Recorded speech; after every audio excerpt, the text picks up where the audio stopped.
Welcome to Karma's Harvest. They say the most dangerous weapon isn't a gun or a blade, but a keyboard in the hands of someone who has lost everything.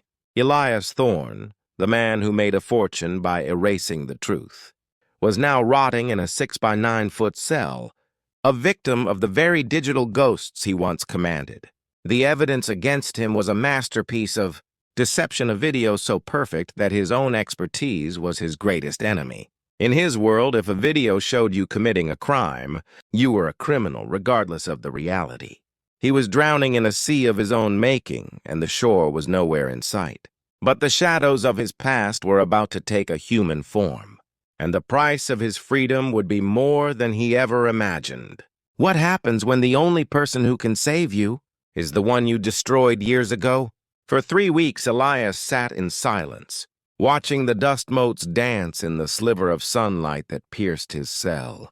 His lawyers had abandoned him. His bank accounts were frozen. Then a visitor arrived. She was young, perhaps in her mid-20s, with eyes that held the cold, calculated stillness of a high-speed processor.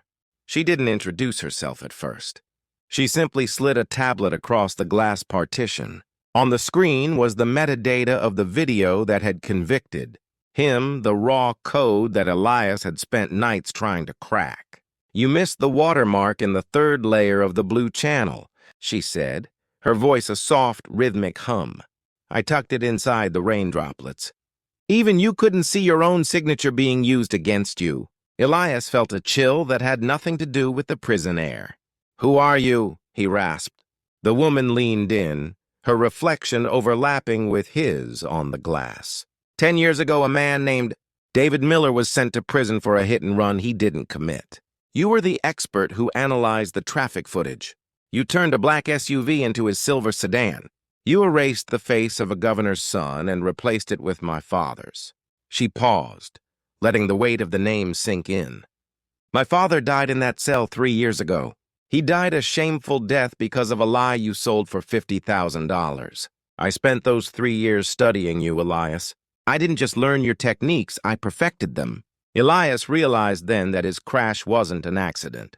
Sarah had tracked the tech tycoon's nephew, waited for the perfect moment of negligence, and then used the chaos to strike. She had filmed the real accident, and then spent weeks crafting the digital trap that now held him. She was the architect of his ruin. "What do you want?"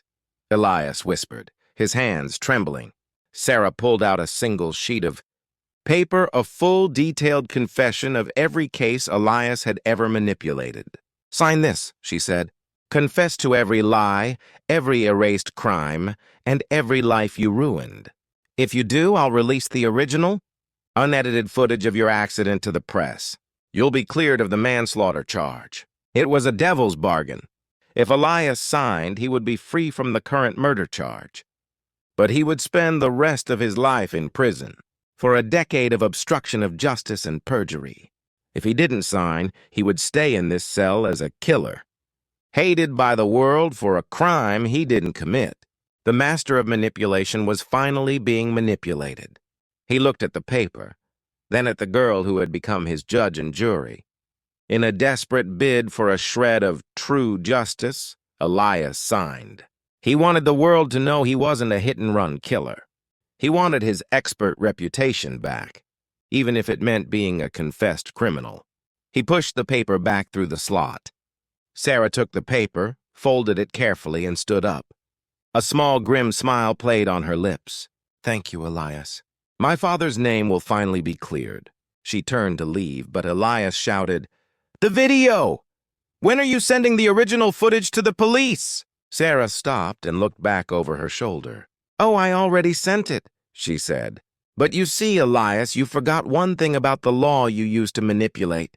The original footage shows you were at that intersection, speeding and distracted by your phone, which caused the tech tycoon's nephew to swerve. While you didn't hit the delivery rider, the footage clearly shows you watching him die and driving away without calling for help. In this state, that's still a felony. And with this confession," she held up the paper, "no judge will ever show you mercy again." The realization hit him like a physical blow. By trying to save his reputation, He had handed her the rope for his own hanging.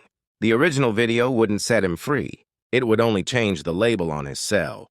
The expert had been outplayed by the very grief he had manufactured. He had spent his life harvesting the lives of others for profit. And now the harvest was complete. His wealth, his brilliance, and his lies were all gone, replaced by the cold, hard reality of a daughter's justice. The truth didn't set Elias Thorne free. It became his permanent residence. As Sarah walked out into the bright afternoon sun, she deleted the final project file from her laptop. The digital ghost of Elias Thorne was finally laid to rest. But as one story ends, another begins in the shadows of the digital world. Deep in the dark web, a new file has just been uploaded, targeting a judge who once accepted Elias's optimized reality. The harvest never truly ends, it only moves to a different field. If you believe that every action leaves a digital footprint that eventually leads back to the soul, subscribe and stay tuned for our next journey into the heart of justice. The next harvest is already growing. Thank you for being part of Karma's Harvest.